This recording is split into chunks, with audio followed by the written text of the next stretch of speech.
waiting for someone to say yes or no, what we're going to do. You good to go?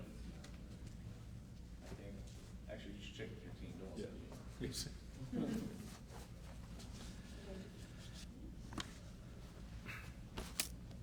Good. Okay. Well, good morning. My name is Greg Richardson. I'm the Deputy General Manager of Santa Clara Valley Transportation Authority. This morning, we are delighted to announce that the members of our largest union, ATU Local 265, have overwhelmingly approved a contract proposal which provides, among other things, a 14.5% wage increase over the next 4 years. This agreement must still be approved by the Board of Directors with a planned vote at tomorrow night's board meeting.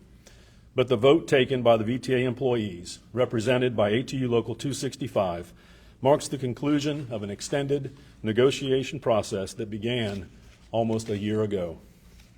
The terms of the agreement include consistent wage increases of 4% for the first year, 3.5% the second year, 3% the third year, and 4% for the fourth year. This proposal is different than the one employees voted on in March, mainly with the addition of the fourth year, which brings ATU's contract time frame on par with the other three unions at VTA. This agreement achieves an important and necessary balance to allow VTA to operate within the financial limits of declining sales tax-based revenue, while also providing meaningful wage increases that reflect the vital contributions of our employees. The structure of the contract allows VTA to manage labor costs predictably over the next 4 years, supporting our long-term financial sustainability.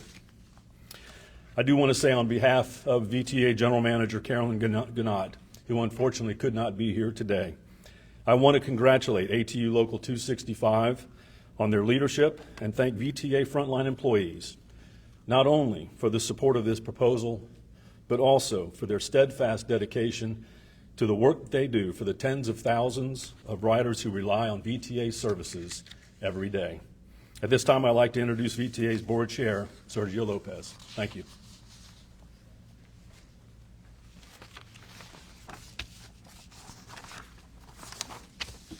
Good morning. I'm excited to be with you today to announce the ratification with the vote of ATU on their contract, awaiting board approval at tomorrow night's board meeting. And I am confident that the board will take that step and we will have contracts for all of our bargaining units. It's been a long process, and I know that the 3-week work stoppage has been hard on everyone, folks throughout the agency, all our workers, as well as the riders who rely on VTA and our essential services to get to work, to school, and to around the county. I want to commend our employees for their dedication to our riders, so many of whom are reliant on our services for these essential needs.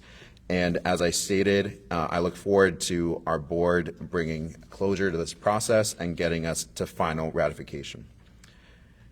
We're also seeing now, also at that board meeting tomorrow, we will be having budgetary discussions, and we're seeing now the reality of declining sales tax revenues as all public agencies throughout our region are seeing.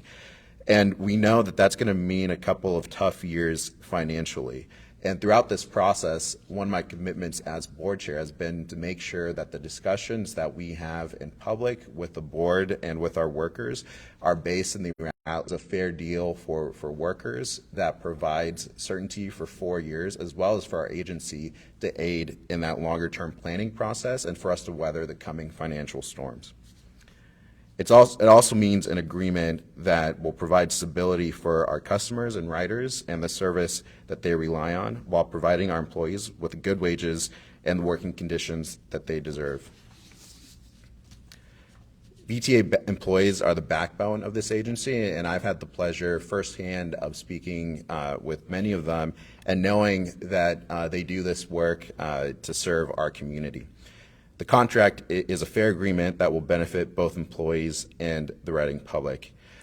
I also want to be very candid that what this process has shown is also the work that remains ahead for this agency and for workers. And my commitment as board chair is that I will work every day to making sure that VTA is a great place to work, that we continue to improve, and that we're always working towards our North Star of serving our riders and the public and Santa Clara County residents with the service that they deserve. And that's my commitment.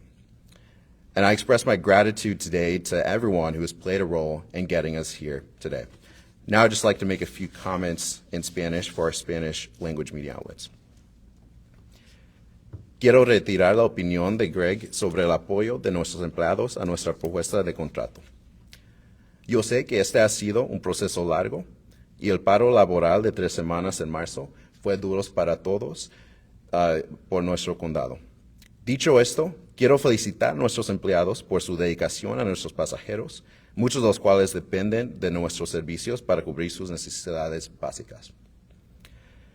Espero a nuestra Junta de la Mesa de Directores a que cierre rápidamente ese proceso mañana, aprobando la propuesta en que los empleados votaron. Y nosotros sabemos en VTA que no esperamos un par de años financieramente difíciles, y felicito a Greg y a nuestro equipo, a todos en VTA financiero, por su labor para ayudar a aliviar al máximo las dificultades y proteger el servicio en que dependen nuestros clientes. A la vez, a que brindamos a nuestros empleados los buenos salarios y las condiciones laborales que yo sé que merecen. Los empleados de VTA son la columna vertebral de esta agencia y hacen un excelente trabajo. El contrato que esperamos finalizar lo antes posible es un acuerdo justo que beneficia tanto a los empleados igual que a los pasajeros. Y quiero expresar mi gratitud a todos los que han desempeñado un papel para que hayamos llegado hasta aquí hoy en este día. Muchas gracias. Now we'll open up to questions. We'll bring Greg back, and I'll hang out here as well for answering questions. Greg, Joseph, KQED, thanks for taking the time. I just want to ask, we heard from the ATU that your negotiators met about 3 times after the court ruling between then and May 22nd when this offer was put on the table. Could you maybe explain if there was any change in tenor or, just the vibe in the room, so to speak, for lack of a more elegant term, compared to the negotiations before the court ruling? No, I mean, I would say that I think every time the groups met, I want to say that there was a sense of urgency of trying to come to a resolution for this entire matter. I think during those times there was going to be opportunities where there was just a difference of opinion at that point that didn't allow for us to get to a resolution that was necessary. Through conversation, through discussion, I think there was an opportunity to sort of break through some of that process to get to where we are today. So I think there's always been a desire to get there. There's just been maybe a little bit of a difference in how to get there. Could I go over a quick follow-up? I just want to ask, do you want to mention what you believe the tipping point might have been, or what the sweetener or whatever it was, what the difference was? Because as we've noted, and as you've noted, this contract is very similar to the one that was offered in March, except it extends through a 4th year, but there wasn't a significant pay increase in any of the years. And as far as I understand, the major change might have been to do with the dropping of the legal action. So I was just curious what you feel the change might have been to allow this to actually get done. Yeah, it's hard. I'll be honest. It's hard for me to sort of see on the other side of the table, what was sort of a driving influence for the leadership and for the members. I do think that getting to the point where we had resolution with others, there was also the opportunity where ATU came to the table with a chance for that 4th year, which I think opened up some opportunities for us to try to figure out a solution. And then I think ultimately it did settle on us recognizing that if we could get to a solution, that the ability for us to drop the lawsuit was also something that was an intriguing element for them as well. So I think those were the items, but I don't know for sure from their side. Thank you. Yeah. In speaking with some members of the ATU leadership over the past few days, they've expressed some lingering frustration in how the negotiations happened and how long the process dragged out.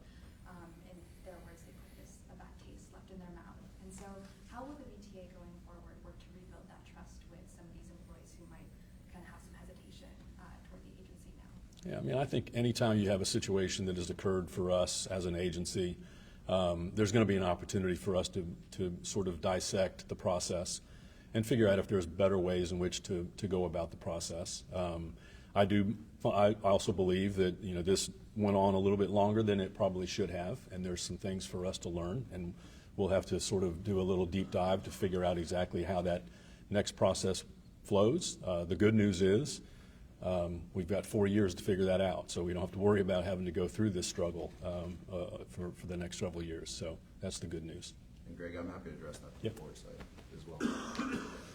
Yeah, happy to address this too. As I said, this is one of my priorities as chair, and I knew that stepping into this role. And I actually want to take a step back from just the collective bargaining process because, in my view, I think it unearthed underlying tensions that came out through this process, and in my perspective, that added to some of the challenges in getting to resolution in the time that we would have hoped.